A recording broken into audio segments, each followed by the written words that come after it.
That's right, race fans. When you see this Chase Elliott hat, you know what it's time for. It's time to step inside the garage area.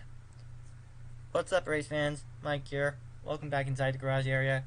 We've got a lot of NASCAR to cover, so let's get right down to it. First off, big news broke yesterday. Texas Motor Speedway president Eddie Gossage has decided to call it quits, and he will make it official come June 13th at the end of the All-Star race. Now, Gossage has been one of the more notorious track promoters in recent memory.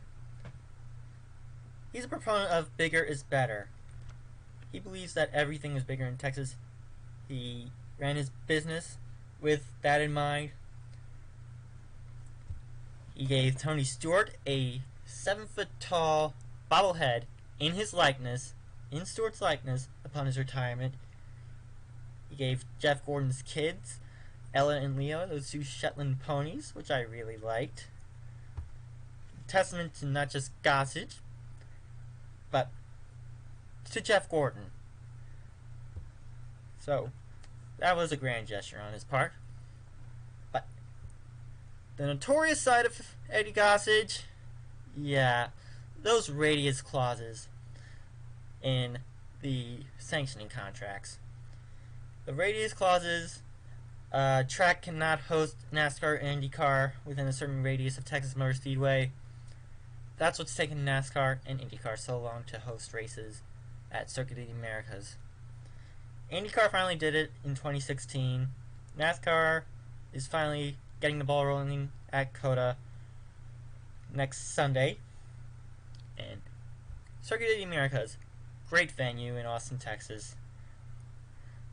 One of my high school friends was there for the U.S. Grand Prix weekend. I think it was in 2016 or 2017, one of those years. And she was only there because Taylor Swift was going to be there.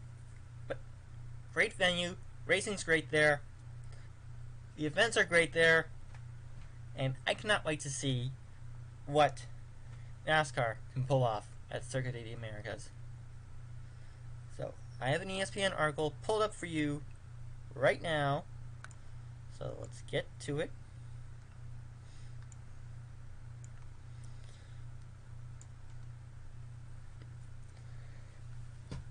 And Gossage dates his experience back to the 92 All-Star race. That was the first one held under the lights.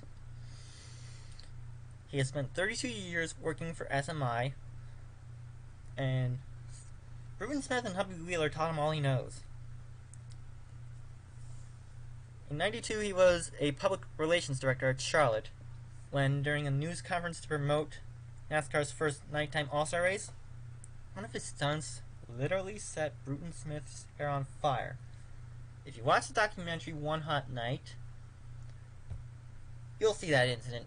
I'll leave a link to One Hot Night, the documentary, in the description so you can see it. They had this whole big Frankenstein-like switchboard, light switchboard. And when Bruton Smith threw the giant light switch to highlight the new lighting system, sparks flew like crazy. Yeah. Bruton Smith started buying land in North Texas. When he did that, he sent Gossage from Charlotte to Fort Worth in 95 to oversee the project as GM. Speedway opened in 97, taking the spring date from North Wilkesboro. And now it's considered one of the premier entertainment facilities in the country. And in its heyday, it had one of the biggest purses in NASCAR, aside from the Daytona 500, All-Star Race, and the 600. It was a marquee event. Everyone wanted to win at Texas. Now, Texas can't draw a crowd. I've looked on Racing Reference, and largest crowds? They're right around 50,000 at Texas. And that seats 200,000. So, what's been going wrong?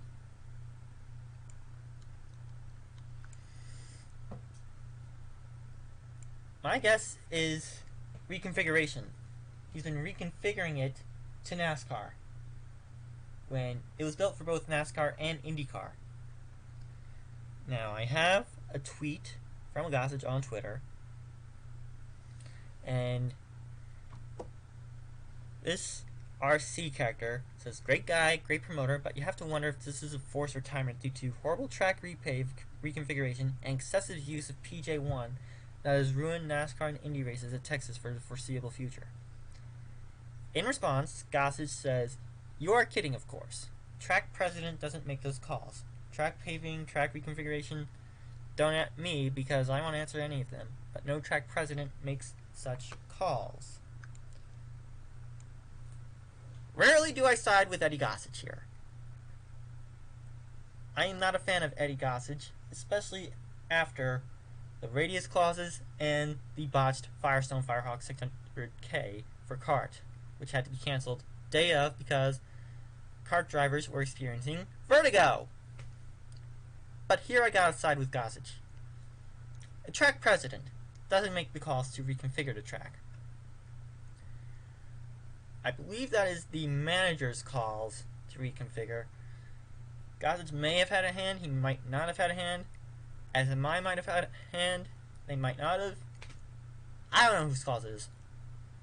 I'm not a behind-the-scenes guy when it comes to the inner workings of a racetrack, of a track-owning conglomerate. I'm not the behind-the-scenes guy.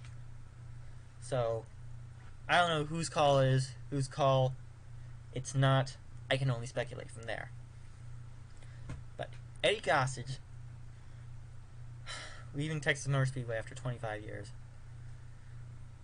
I think he'll be remembered as one of the more egotistical promoters, one of the more notorious promoters, but one of the better promoters in NASCAR history in recent memory. Now we've also got some Nashville Fairgrounds news. And Nashville Fairgrounds, Nashville Fair Board had a meeting on Tuesday to discuss Bristol Motor Speedway and SMI's plan to renovate the old 3/5 mile track. Their plan is to renovate the old Nashville Fairgrounds Speedway in an attempt to get NASCAR back on the schedule there. Of course, NASCAR has not been on the schedule at Nashville Fairgrounds since 1984. We had a lot of people arguing for the Fairgrounds return, especially Darrell Waltrip, Franklin, Tennessee native. Darrell Waltrip, he's raced at the Fairgrounds, he's won at the Fairgrounds. You've also had people expressing concerns against. Some said the schools will be harmed. NASCAR races on weekends, so I don't think the schools will be harmed. They expressed noise complaints. Someone said that F1 tracks will be harmed. I don't know where that person got their info from, but I did some research. There are no F1 tracks in Nashville. So, I don't see what the big deal is. There's going to be some other meetings of the Fair Board in the coming weeks and months, leading to a vote on Bristol Motor Speedway and SMI's plan to renovate Nashville Fairgrounds Speedway. I hope it goes through. I really do. I think I'm with a lot of NASCAR fans, a lot of NASCAR YouTubers, especially Erica Stepp, Darian Gilliam, Black Flags Matter, that want to see the Fairgrounds back. Also, big news this week, today, leading into Dover. Let me pull this up from CBS. Justin Haley to miss the weekend at Dover due to COVID-19. The the protocols still in place, COVID-19 protocols, will keep one of stock car racing's rising young stars and an Xfinity Championship contender from competing at the Monster Mile. It was announced today that Justin Haley, driver of Colleagues number 11 Chevrolet, will not compete at Dover in accordance with NASCAR's COVID-19 protocols. Now, they've already announced that Zane Smith from the Camping World Truck Series, which is not racing this week, will serve as substitute driver for Haley in the Xfinity race on Saturday. On Sunday, for the 400-mile Cup race, Spire Motorsports has called upon Josh Berry. So,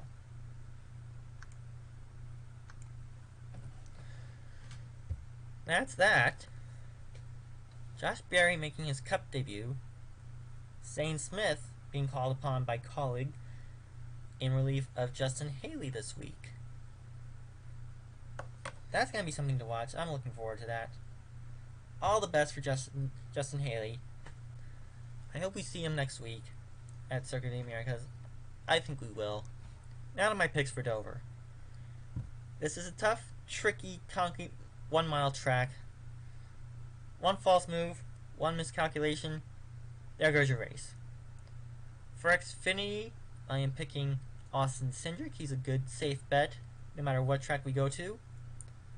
And for the Cup Series, 400 miles at the Monster Mile, and this is a chase track. This was a chase track for a while, but this is also going to be a test session for Nashville next weekend. Not next weekend, next month. Excuse me, next weekend's Circuit of the Americas. I can't talk today. Anyway, I'm picking Kyle Larson. Again, good safe bet to win every week, especially in Hendrick equipment. So, Kyle Larson for Cup at Dover. Xfinity, I'm picking Austin Cindric. Now, who are you picking for Xfinity and Cup this weekend at Dover? Do you think the Nashville Fairgrounds plan by Bristol Motor Speedway and SMI goes through? What do you think of Justin Haley sitting out this weekend at Dover? And what do you think of Eddie Gossage stepping down as president of Texas Motor Speedway? Leave your comments down below, and I will see you next time in the garage area. Rock on, race fans. Go Giants.